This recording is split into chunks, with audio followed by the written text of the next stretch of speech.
주옵소서. 예수님 이름으로 기도드립니다. 아멘. 이 시간에 함께 하신 여러분들에게 하나님의 놀라운 은혜와 축복이 함께 하시기를 소망합니다. 대학생 스펜스라는 학생이 있었습니다. 그 학생이 하루는 이래 낮잠을 잤습니다. 낮잠을 자는데 큰 소리가 꽝 하는 소리가 경험 소리가 크게 나는 것이었습니다. 너무 깜짝 놀라서 일어나서 창문 밖으로 보니까 미시건 호숫가에서 큰 바위하고 여객선하고 부딪혀서 여객선은 물에 가라앉아 버리고 많은 사람들이 이래 물에 빠져서 허이적거리고 있는 거예요.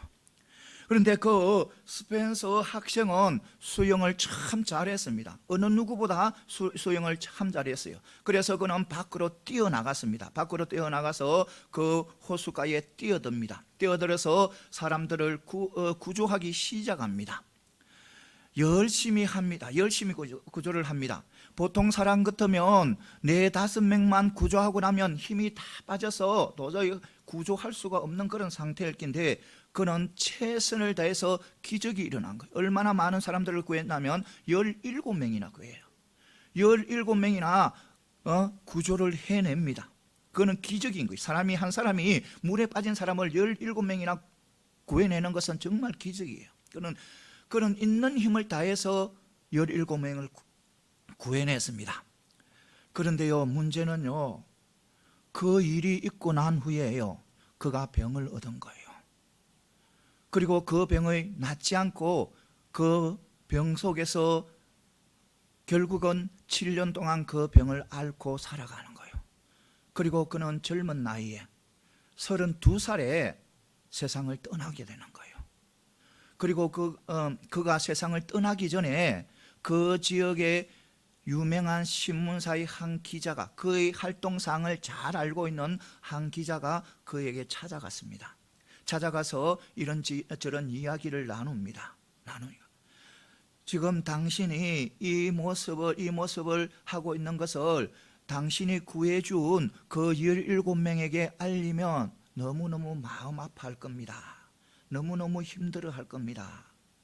그 사람들이 당신에게 얼마나 많은 감사를 하러 왔습니까? 그 사람들이 알면 틀림없이 힘들어할 겁니다. 이렇게 이야기를 합니다. 그러니까 그가 생것이 웃으면서 그 17명 중에 오직 한 사람, 한 소녀만 자신에게 감사의 말을 하고 그리고 해마다 감사의 편지를 보낸다는 거예요. 그리고 다른 16명은 한 번도 나에게 감사한 적도 없고 또 나에게 와서 위로도 해본 적이 없다는 거예요. 그런데 자신은 만족하다는 거예요. 자신은 기쁘다는 거예요. 그 한 소녀가 자기에게 감사하고 그리고 해마다 편지로 감사의 편지를 해주니까 자신은 어떤 누구보다도 행복한 사람이라는 거예요. 그리고 다시 그런 상황이 주어진다 해도 자신은 내 있는 힘을 다해서 자신은 그 일을 해나갈 거다는 거예요. 그 사람들을 구해낼 거다는 거예요. 사랑하는 성도 여러분, 우리 사람들은 감사할 것이 정말 많아요. 모든 것이 감사할 거예요. 부모님에게 감사할 것이 너무 많잖아요. 자녀들에게도 감사할 것이 너무 많잖아요. 건강하게 자라주고 건강하게 커주고 그것만 해도 너무너무 감사하잖아요. 감사할 거 너무너무 많죠. 내 형제자매 함께 해준 거 너무 감사하잖아요. 내 직장 동료들, 이 사회, 이 나라, 저 우주 만물 너무너무 감사할 거 너무너무 많잖아요. 내 자신도 내가 두 눈 뜨고 있는 거 너무 감사하잖아요. 내가 두 발로 걸어가는 거 너무너무 감사하잖아요. 이 세상에 감사할 것이 너무너무 많아요. 그런데요, 우리 인간들은요, 감사에 대해서 너무너무 인색하다는 거예요.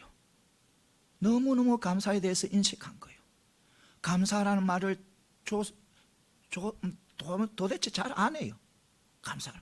감사할 것은 천지인데, 감사하면서 살아가야 할 것이 너무너무 많은데 늘 불평하고 원망하고 늘 좋지 못한 것만 찾고 그럴 우리들의 모습인 거예요.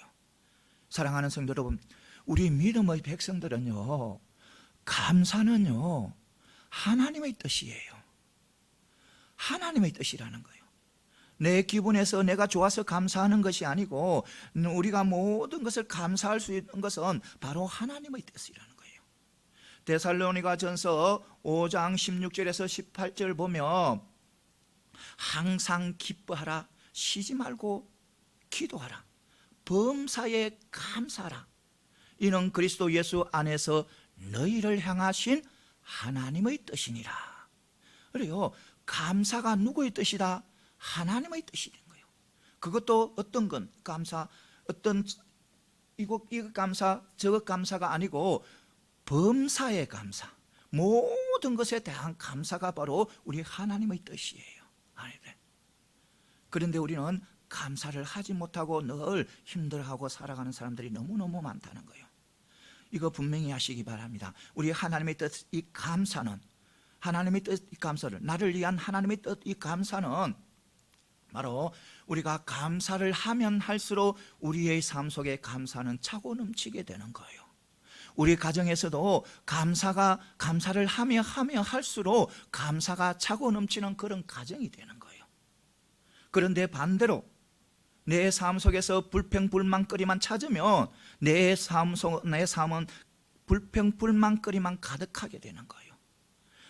우리 가정에서 불평한 것만, 내 남편 잘못된 것만 찾고, 내 아내 잘못된 것만 찾고, 내 아이들의 잘못된 것만 찾으면 항상 불평거리밖에 없어요. 그런데 감사거리만 찾으면 내 남편의 좋은 것, 또 내 아내의 좋은 것, 내 자녀들, 내 부모님들 좋은 것만 찾으면 감사가 차고 넘치는 거예요. 잠깐, 이것을 분명히 아시기 바랍니다. 사랑하는 성도 여러분, 우리의 감사는 하나님의 뜻이에요. 그리고 감사를 하면 할수록 우리의 삶은 감사로 채워진다는 것, 이것을 분명히 아시고 우리 모두 감사의 삶을 살아가는 저와 여러분들이 다 되어서 하나님의 뜻을 이루어드리는 저와 여러분들이 다 되시기를 소망합니다. 하나님의 뜻을 이루어드릴 때 우리는 또 영적인 축복을 받는 거예요. 구원의 축복을 받는 거예요. 이것을 분명히 아시고 달려가는 저와 여러분들이 다 되시기를 소망합니다. 항상 감사하는 그런 믿음의 백성들이 다 되시기를 소망합니다. 오늘 말씀은 누가복음 17장 11절에서 19절 말씀이에요. 이 말씀은 놀라운 감사의 축복이에요. 예수님께서 어느 한 마을로 들어갑니다. 그 마을이 어디 있냐면 사마리아와 갈릴리 접해 있는 그 한 촌에 들어갑니다. 들어가는데 거기에서 누구를 만나냐면 10명의 나병 환자를 만나요. 10명 나병 환자. 그러니까 그 촌은, 그 마을은 나병 환자들이 살고 있는 마을인 거예요. 그러니까 예수님께서 그곳에 들어간 거예요. 들어갔는데 이 나병 환자들이 예수님을 보고 가까이 가지는 못하고 멀리 서서 예수님에게 우리를 불쌍히 여기소서 간절하게 외치고 또 외치는 거예요.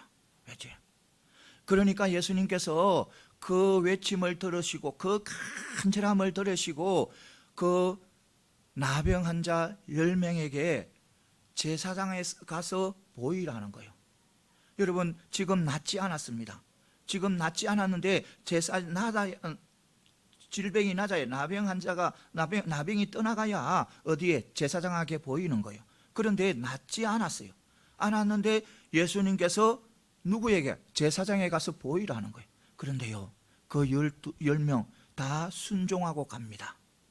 순종하고 가는 거예요. 그러니까 예수님을 믿고 아직까지 자기 몸에는 나병이 있는데 그것을 예수님의 말씀을 믿고 어디에 가냐면 제사장에 갑니다.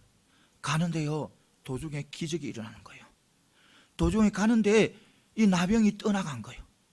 나병이 깨끗이 나은 거예요. 깨끗이 나았는데 10명 다 치유함을 받았습니다. 10명 다 은혜를 받았어요. 10명 다 기적을 경험했어요. 그런데요, 10명 중에 9명은 제가 할 길로 다 가버립니다. 가고 한 명만이, 사마리아인 한 명만이 자기가 나은 것을 보고 하나님 앞에 큰 소리로 영광을 돌립니다. 영광을 돌리고 누구에게? 은혜의 근원 되시는, 축복의 근원 되시는 예수님에게 달려옵니다. 예수님에게 달려와서 그 자리에 엎드려서 감사를 하는 거예요.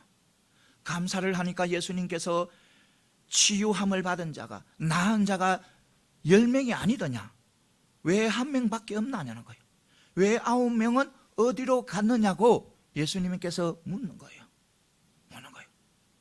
그러니까 또 그리고 예수님께서 그 사마리아인 한 사람에게 일어나 가라는 거예요. 일어나 가라. 내 믿음이 너를 구원했다는 거예요. 영적인 축복이 주어진 거예요. 이 10명 다 육적인 축복을 누렸어요. 하나님 믿고 예수님 믿음으로 통해서 예수님 말씀에 순종해서 육적인 축복, 그러니까 세상적인 축복을 누렸어요. 그런데 영적인 축복을 누린 자는 오직 한 사람, 누구에게 달려온 사람?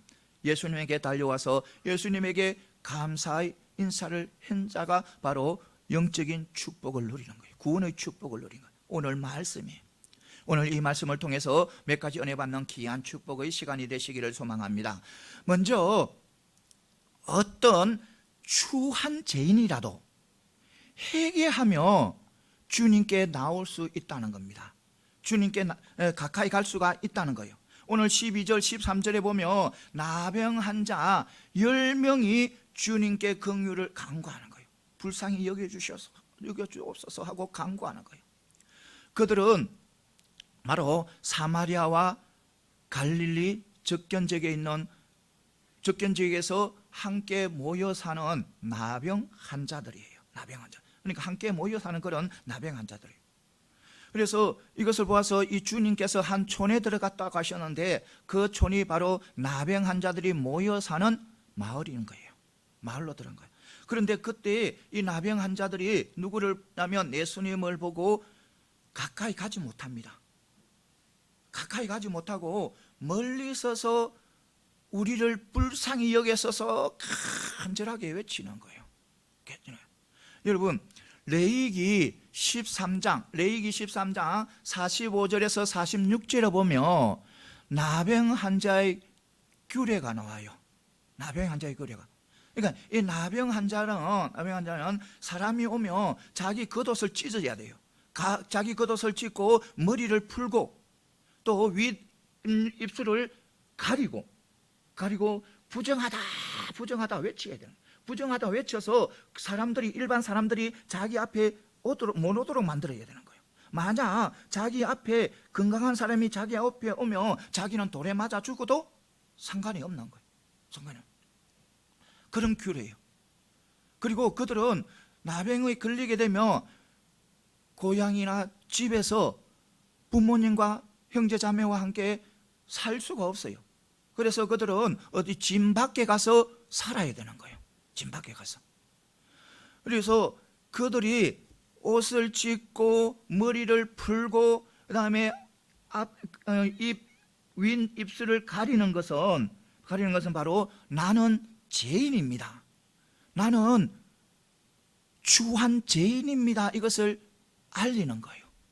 그리고 나는 부정하다 외치고 사람들이 가까이 오지 못하게 하는 것은 나는 거룩한 하나님의 백성들과 함께 할 수 없다는 것을 드러내는 거예요. 자신은 하나님이 택한 백성들과 함께 할 수가 없다는 게 주에서 그것을 드러내는 거예요. 그러니까 그 당시에는 이 유대인들은 나병에 걸리게 되면 이 나병 나병은 하나님께 죄를 저질러서, 추한 죄를 저질러서 이래 저주로 죄의 대가를 받는다고 생각하고 있는 거예요. 그래서 이 나병 환자 10명이 그 주님을 알면서, 주님이 어떤 분이시고 알고 주님을 알면서 가까이 가지 못해요.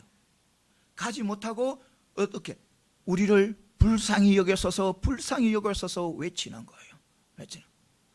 여러분, 우리는 우리 주님 앞에 누구든지 가까이 갈 수가 있어요. 우리 주님은요 어느 누구든 찾아오십니다. 아무리 추해도, 아무리 악한 일을 저지러도 우리 주님은 찾아가서서 그들의 손을 잡아주시고, 또 그들을 만져주시고, 그들을 치유해 주시고, 그들을 안아주시고, 그들을 품어주시고, 위로하시고, 그분이 바로 우리 주님이세요. 주님이세요. 우리 주님이 말씀하셨잖아요. 나는 의인을 부르러 온 것이 아니라 누구를? 죄인을 불러서 회개케 하기에 오셨다는 거예요. 그래서 어떤 악한 죄인이라도, 아무리 추한 죄인이라도 회개하면 어느 누구도 주님의 거룩한 보좌 앞으로 나갈 수 있는 그런 은혜가 주어진다는 겁니다. 은혜가 주어요. 사랑하는 성도 여러분, 우리는 세상에 살면서 우리는 좋지 못한 그런 추한 일들을 하잖아요. 정말 입에 담지 못한 그런 일들도 해나가잖아요. 그래서 그것을 한 사람들은 그 주위 사람들에게 교제를 거절당하기도 하고, 너는 죄인이다, 너는 추한 사람이다, 너는 부정한 사람이다, 이렇게 정죄당하기도 하고, 때로는 내 자신이 나는 도저히 하나님의 은혜를 누릴 수가 없어, 하나님 앞에 용서를 받을 수 없어 자기 비하에 빠지기도 합니다. 그런데요, 우리는 바로 회개의 습성을 가지고 있어야 되는 거예요. 회개.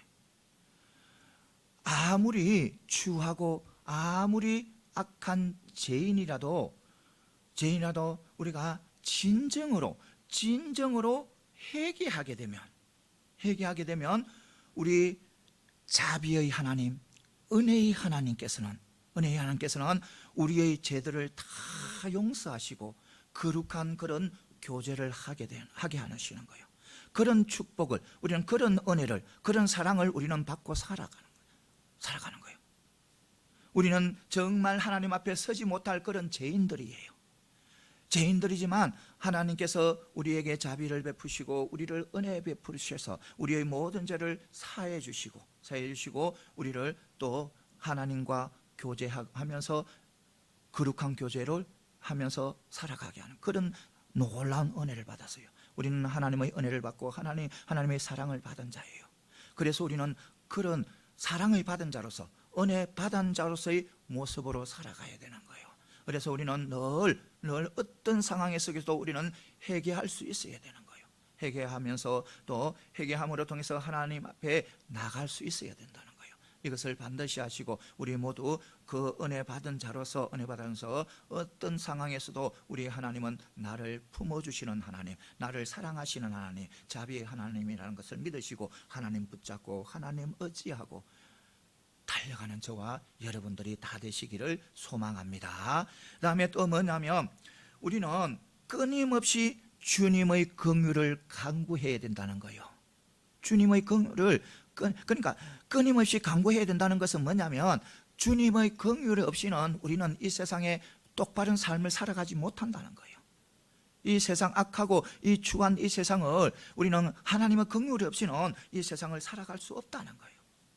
이 13절에 다시 보면 10명의 나병 환자들은 주님께 간구합니다. 그런데 간구하는데요, 나병을 낫게 해주세요. 내가 나병 환자입니다. 주님 나를 나병을 낫게 해주세요. 이렇게 청하지 않습니다. 다만 그들은 우리를 불쌍히 여겨 주옵소서 간구하는 거예요. 이게 불쌍히 여겨 주셔서 불쌍히 여긴다는 것은 어떤 뜻이 그 내 속에 주어져 있냐면 긍휼히 여긴다, 이런 뜻이 감추어져 있는 거예요. 그래서 저 상대방의 처지를 내 처지로 여기고 최선을 다해서 돕는 것을 이야기하는 거예요. 돕는 것을 이야기해요. 그러므로 이 10명의 나병 환자는 바로 주님의 은혜만 있으면, 주님의 긍휼만 있으면, 주님이 우리를 불쌍히만 여겨준다면 자동적으로 나병이 떠나갈 것이라는 것을 믿고 주님 앞에 간구한 거예요.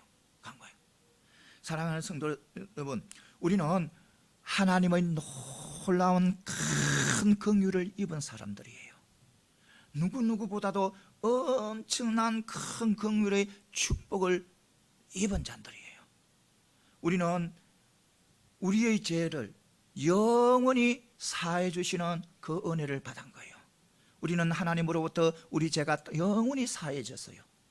그리고 우리는 죄인이지만 의인으로 인정을 받았어요. 우리는 영원한 생명을 누리게 됐어요.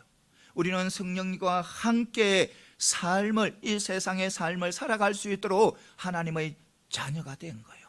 이거 엄청난 은혜예요. 엄청난 축복이에요. 이렇게 큰 긍휼을 입은 거예요. 그런데 우리가 이런 큰 긍휼을 입었다 해서, 이런 은혜를 입었다 해서 우리가 이 세상에서 살아가는데 하나님의 자녀로서 합당한 그런 삶을 살아갈 수는 없는 거예요. 항상 사단이 공격하기 때문에 내가 한번 큰 긍휼을 은혜를 받았다 해가지고 내가 이 세상에서 똑바로 살아가기는 너무너무 힘들다는 거예요. 그래서 우리는 항상 이 세상에 힘들고 어려운 세상을 우리는 이겨나가고 승리해 나가기 위해서는 하나님의 은혜, 하나님의 긍휼을 받아야 된다는 거예요. 그러면 우리가 하나님의 긍휼을 날마다 받고 살아가야 되는데, 날마다 하나님의 긍휼을, 은혜를 받고 살아가야 되는데, 그러면 어떻게 해야, 우리가 어떤 모습으로 살아가야 하나님의 은혜를 받고 하나님의 긍휼을 받으면서 이 하나님 앞에 영광 돌리며 이 세상, 힘들고 어려운 이 세상, 죄가 가득한 이 세상을 이겨나갈 수 있는 거예요. 어떻게 하면 긍휼을 받을 수 있는 거예요? 어떻게 하면 날마다 은혜를 받을? 바로 우리가 첫 번째, 바로 주님의 계명을 지키는 겁니다. 그러니까 하나님의 말씀대로 살아가는 거예요. 하나님을 사랑하고, 그러니까 주님을 사랑하고 주님의 말씀을 지키는 자는 바로 긍휼을 받는다고 이야기하셨어요. 그러니까 우리가 주님의 계명을 지키고 나가면 하나님께서는 반드시 긍휼을 베풀어 주시고 은혜를 베풀어 주신다는 거예요. 여러분, 성도라는 그런 이름을 가졌지만 세상에서, 자기 삶 속에서 하나님의 말씀과 하나님의 뜻과 관계없이 자기의 욕심과 자기의 이기심으로 살아가는 자들이 너무너무 많다는 거예요. 자신은 성도이지만, 교회에 와서 성도이지만, 하나님을 믿지만, 예수님을 믿지만, 그런데 삶 속에서는 하나님의 뜻과 하나님의 계명과 관계없는 그런 삶을 살아가는 사람들이 너무나 많다는 거예요. 그런 사람들은 결국 어떻게 되냐면 나중에 큰 어려움이 왔을 때 하나님의 긍휼을, 하나님의 은혜를 입지 못하는 거예요. 주님께서도 말씀하시잖아요. 나의 계명을 가지고 지키는 자가 나를 사랑하는 자다. 나를 사랑하는 자는 하나님의 사랑을 받는다. 하나님 아버지의 사랑을 받는다. 그리고 나도 사랑하고 나도 그에게 나타난다는 거예요. 그러니까 뭐냐면 주님의 말씀을 지키는 자는 하나님의 사랑을, 예수님의 사랑을, 하나님의 긍휼을, 예수님의 긍휼을 받고 살아간다는 거예요. 그래서 우리는 어떤 상황 속에서도 하나님의 계명, 하나님의 말씀을 지키려고 애를 써야 된다는 거예요. 때로는 우리는 연약하기 때문에 때로는 실수도 할 수 있고 잘못도 할 수 있고 가오도 범할 수 있잖아요. 그렇지만 우리는 늘 애를 써야 된다는 겁니다. 하나님의 말씀대로 살아가기 위해서 애를 쓰고, 애를 쓸 때 하나님께서 나에게 은혜를 베풀어 주시고 긍휼을 베풀어 주시고 축복을 해 주시는 겁니다. 그러니까 우리가 항상 긍휼과 은혜를 받고 살기 위해서는 우리는 하나님의 말씀대로 살아가야 된다는 거예요. 두 번째는 바로 회개의 삶을 살아가야 되는 거예요. 회개의 삶. 우리가 죄를 짓고 죄를 숨기려고 하면 그거는 합당한 그런 형통한 삶을 살아갈 수가 없어요. 우리가 죄를 짓게 되면 누구나 다 죄를 짓잖아요. 그런데 죄를 짓게 되면 죄를 숨기는 것이 아니라, 하나님은 다 알고 있어요. 인간들은, 사람들은 모르지만, 옆에 사람들은 모르지만, 내가 죄를 지었는지 안 지었는지 모를 수도 있지만, 내가 죄를 지은 거는 하나님 다 알고 있어요. 아무리 숨겨도 숨길 수 없어요. 그래서 우리는 죄를 드러내고 죄를 놓아버릴 때 우리 하나님께서는 바로 우리를 긍휼히 여겨주시는 거예요. 은혜를 베풀어 주시는 거예요. 여러분, 우리가 아무리 그래도 완전 무결한 삶을 살아갈 수가 없어요. 어떤 누구도 완전히 무결점으로 살아갈 수가 없다는 거예요. 때로는 실수도 하고, 때로는 가오도 저지르고, 때로는 너무 창피할 정도로 다른 사람에게 드러내지 못할 그런 일들도 저지릅니다. 저지려요. 그런데 그런 일을 저지른 사람들이 자기 양심의 가책을 무시해버리고, 성령의 음성을 경시해버리고, 다른 사람들의 비난과 근거를 무시해버리면 그 사람은 뭐고? 하나님의 긍휼을 입지 못하는 거예요. 우리가 죄를 저지르고 잘못할 수도 있어. 실수도 할 수도 있고, 가오도 범을 수도 있고, 또 잘못도 할 수 있어요. 할 수 있지만 우리가 회개하게 되면 바로 우리 하나님께서는 용서하시고 우리를 품어주시고 안아주시고 긍휼을 베풀어 주시고 은혜를 주신다는 겁니다. 이것을 반드시 우리가 날마다 우리가 은혜 속에서, 하나님의 은혜 속에서, 하나님의 긍휼 속에서 살아가기 위해서는 우리는 회개의 삶을 살아가야 되는 거예요. 회개가 그만큼 중요해요. 회개가 바로 우리를 천국으로 인도하는 거예요. 이거 분명히 알아야 되는 거예요. 회개가 그만큼 중요해요. 왜냐하면 우리는 사람 살다 보면 다 죄를 저지르잖아요. 죄를 안 저지르는 사람이, 엄마하고 다투기도 하고, 남편 다투기도 하고, 남편하고 다투기도 하고, 아무 소리 화내기도 하고, 아이들에게도 화내기도 하고, 다 보면 그게 다 죄에서 나오는 거예요. 죄에서. 그래서 우리는 항상 회개의 삶을 살아야 된다는 거예요. 그러면 우리는 은혜의 삶을 살아갈 수가 있는 거예요. 긍휼의 삶을 살아갈 수 있는 거예요. 그 다음에 또 뭐냐면, 어떤 환난을 만나게, 어떤 문제를 만나게 되면 하나님 앞에 기도해야, 하나님 앞에 다 내려놓고 기도해야 하나님의 긍휼을 누릴 수 있고 은혜를 누릴 수 있는 거예요. 그러니까 하나님 앞에 간구하는 자에게는 하늘에서 들으시고 긍휼을 베풀어 주신다고 하셨어요. 건져 주신다고 하셨어요. 그러니까 우리는 항상 어떤 문제가 생기면 하나님 앞에 구해야 돼요. 그런데요, 우리 사람들은요, 어려운 문제나 어떤 고난을 만나게 되면 세 부류로 딱 나눠집니다. 어떻게 나눠지냐면, 한 부류는 자기 지혜, 자기 힘, 능력, 때로는 다른 사람의 능력까지 동원을 해서 그 문제를 해결하고자 해요. 그런 부류가 있어요.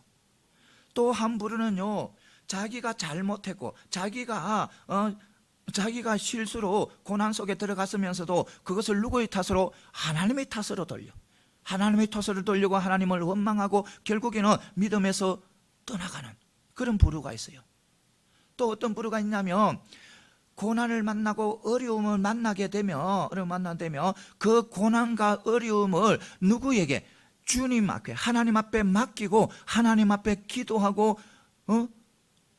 전보다 더욱더 하나님을 의뢰하고 신뢰하고 나가는 사람이 있다는 겁니다. 그런 사람들을 하나님께서 귀하게 여기시고 사랑하시고 또 그들을 긍휼히 여기시고 또 그들에게 은혜를 베풀어 주시는 거예요. 여러분, 만약 우리의 자녀들이 어떤 일을 저지르 놓고 어떤 어려움에 치놓고 자신의 부모는 옆집의 부모한테 가서 도움을 청한다고 생각해 보시기 바랍니다. 자기한테는 청하지 않고 먼저 옆집에 가서 옆집 부모에게 가서 도움을 청한다고 생각해 보세요. 그리고 자기가 잘못하고 자기가 어려움에 처해놓고 자기가 곤란 속에 빠져나놓고 부모님의 탓을 돌리고 부모님을 원망하고 부모님에게 불편한다고 생각해 보세요. 그거 들어줄 마음은 없잖아요. 하나님도 마찬가지예요. 하나님의 자녀들이, 하나님의 백성들이 어떤 어려움을 만나고 어떤 고난 속에 들어가게 되면 거기에서 낙심하지 않고 좌절하지 않고 힘들어하지 않고 그 모든 고난과 어려움을 하나님 앞에 내려놓고 기도하고 나아가면 하나님께서 기뻐하신다는 겁니다. 기뻐하시고 또 귀하게 여기시고 긍휼을 베풀어 주신다는 거예요. 왜냐? 왜 나의 고난을, 나의 어려움을 하나님 앞에 내려놓고 기도하며 왜 하나님께서 기뻐하시냐? 그것은 바로 하나님의 주권을 인정한다는 거예요. 하나님의 능력을 인정한다는 거예요. 하나님의 사랑을 인정하는 거예요. 그렇기 때문에 내가 간구하게 되면 하나님은 더욱 기뻐하신다는 거예요. 하나님은 더욱 나를 사랑하시고 더욱 나에게 많은 은혜를 주신다는 거예요. 그래서 우리는 날마다 하나님의 은혜를 누리고 하나님의 긍휼을 누리고 살아가기 위해서는 날마다 어려움을 만나게 되면 항상 하나님 앞에 간구하고 하나님 앞에 맡기고 나가야 된다는 거예요. 그리고 또 우리가 날마다 하나님의 긍휼을 잊고 하나님의 은혜를 잊고 살아가기 위해서는 또 우리는 이웃을 긍휼히 여겨야 된다는 겁니다. 이웃을 마태복음 5장 7절에 보면 긍휼히 여기는 자는 복이 있나니 저희가 긍휼히 여김을 받으리라 하잖아요. 그러니까 이웃이 고난당하고 어려움을 당하면 내 고난이고 내 어려움 같이 여기고 그들을 도와줘야 된다는 겁니다. 도와줄 때 하나님께서 나를 더욱더 긍휼히 여겨주시고 은혜를 베풀어 주신다는 거예요. 그러니까 내 이웃의 잘못을 내가 용서를 할 때, 내 이웃의 조그만 잘못을 내가 용서할 때 하나님께서는 나에게 제 사함의 은총을 베풀어 주신다는 거예요. 나는 용서하지 않는데 하나님께서 용서 안 해요. 내가 다른 사람에게 막 악을 품고 있는데 하나님은 기뻐하지 않아요. 기뻐하지 않아요. 내가 하나님의 사랑을 받고 하나님의 은혜를 받기 위해서는 다른 사람들을 기쁘게 하고 다른 사람들에게 정말 다른 사람을 긍휼히 여기고 다른 사람들에게 잘 섬겨나갈 때 하나님께서 나를 기쁘게 여기는 거예요. 그러니까 나의 이웃이 조그만 빚을 나에게 졌으면 내가 그 조그만 빚을 탕감해 줄 때 하나님께서는 나에게 엄청난 것을 탕감해 준다는 거예요. 그러니까 나는 조그만 것도 탕감해 주지 않으면서 하나님께 큰 탕감을 바라는 것은 도덕이에요. 그러니까 우리가 언제나 내가 하나님 앞에 큰 것을 탕감받기 위해서는 나는 내 이웃의 조그만 것이라도 탕감을 해줘야 된다는 거예요. 그러니까 내가 하나님 앞에 긍휼을 받기 위해서는 내 이웃을 긍휼히 여겨야 된다는 거예요. 이것을 분명히 아시고 우리 모두 정말 하나님 앞에 영광을 돌리고 우리가 이 세상 험한 이 세상 정말 거짓말이 많고 정말 부패한 이 세상에서 바른 삶을 살아가기 위해서는 날마다 하나님의 긍휼을 입어야 되는, 하나님의 은혜를 입어야 되는 거예요. 그래서 우리는 날마다 하나님의 은혜를 입고 긍휼을 입어서 정말 하나님 앞에 영광 돌리는 삶, 그리고 이 세상을 이겨나가는 승리의 삶을 살아가는 저와 여러분들이 다 되시기를 소망합니다. 그 다음에 또 뭐냐면 우리는 하나님을 영화롭게 하는 것이 우리 성도들의 제1의 목적이라는 거예요. 하나님을 영화롭게 하는 거지. 오늘 보면 15절 16절에 보면 고침받은 10명의 나병 환자들 중에 오직 한 사람, 사마리아의 한 사람이 돌아와서 주님께 감사를 드립니다. 그런데 그는 자기가 가다가 나병이 나았음을 확인하고 큰 소리로 하나님께 영광을 돌리며 주님께 달려옵니다. 그리고 그 주님께 와서 감사하는 것을 주님께서는 그 사랑의 감사를 무엇이라고 하냐면 하나님 앞에 영광을 돌리다. 그러니까 하나님 앞에 영광을 돌릴 자가 너 한 명밖에 없나냐 이렇게 질문한. 그러니까 한 주님 앞에 감사하는 것이 바로 하나님 앞에 영광을 올려드리는 거예요. 여기서 또 우리가 알아야 할 것은 바로 우리 하나님께서 무슨 목적으로 우리에게 은혜를 베푸시고 우리를 구원해 주셨는가? 무슨 목적으로? 무슨 목적으로 우리가 구원해서 천국의 백성으로 살는가? 첫 번째, 우리는 그러니까 이 마지막 심판, 그러니까 영원한 심판을 면하게 하시고 하나님의 자녀로 삼기 위해서 우리를 구원해 주신 거예요. 구원의 은혜를 베풀어 주신 거예요.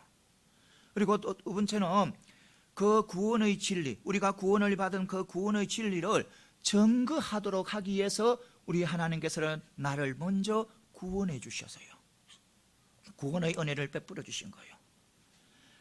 다음에 또 뭐냐면 우리 주님을 통해서 하나님 앞에 영광을 돌리고 하나님 앞에 감사의 찬양을 올려드리기 위해서, 그러니까 하나님 앞에 하나님을 영화롭게 하기 위해서 하나님은 우리를 구원해 주신 거예요. 구원의 은혜를 주신 거예요. 사랑하는 성도 여러분, 그래요, 우리 주님께서 이 땅에 오셨잖아요. 이 땅에 오셔서 우리를 위해서 십자가 지시고 우리의 모든 죄를 짊어지시고 십자가에 돌아가셨잖아요. 돌아가셔서 우리를 성도로 삼아주셨잖아요. 하나님의 자녀로 삼아주시잖아요. 그것은 바로 누구를? 자신을 통해서 하나님을 영화롭게 하기 위해서, 그 목적으로 우리를 구원해 주시고 우리를 하나님의 자녀로 삼아주신 거예요. 이것을 우리는 분명히 알고 넘어가야 되는 거예요. 하나님의 목적은, 우리를 구원한 목적은 바로 하나님을 영화롭게 하기 위해서, 그래서 우리는 그 목적에 이루어가면서 우리는 살아가야 되는 거예요. 그 목적을 이루어가면서 우리는 하나님의 목적을 알면서도 하나님을 영화롭게 드리는 것이 아니라 내 뜻대로 내 주관대로 살아가서는 안 된다는 거예요. 우리는 오직 하나님을 영화롭게 하기 위해서 우리는 바른 삶, 하나님 중심, 예수님 중심, 하나님을 사랑하고 내 이웃을 내 몸과 같이 사랑하는 그런 삶을 살아감으로 통해서 또 우리는 하나님 앞에 영화를 올려드리고 하나님 앞에 감사를 올려드리고 찬양을 올려드릴 수 있는 그런 삶을 살게 되는 거예요. 이것을 반드시 믿으시고 우리의 목적은 바로 하나님을 영화롭게 하는 삶, 그 삶이에요. 우리 모두 하나님을 영화롭게 하는 삶으로 통해서 하나님 앞에 칭찬받고 하나님 앞에 사랑받고 하나님 앞에 귀하게 쓰임받는 그런 믿음의 백성들이 다 되시기를 소망합니다. 그 다음에는 우리는 일시적인 은혜에 만족해서 은혜의 근원 되시는 예수님을 잊어버려서는 안 된다는 거예요. 오늘 보면 19절에 보면 주님께 돌아와서 감사하는 사마리아인에게 주님께서 선포를 합니다. 일어나 가라. 내 믿음이 너를 구원하였다. 이것을 선포하는 거예요. 그러니까 이 사마리아인은 육적인 축복을 받은 뿐만 아니라 그냥 그 건강의 축복을 받은 것뿐만 아니라 영적인 축복에까지 나아간 거예요.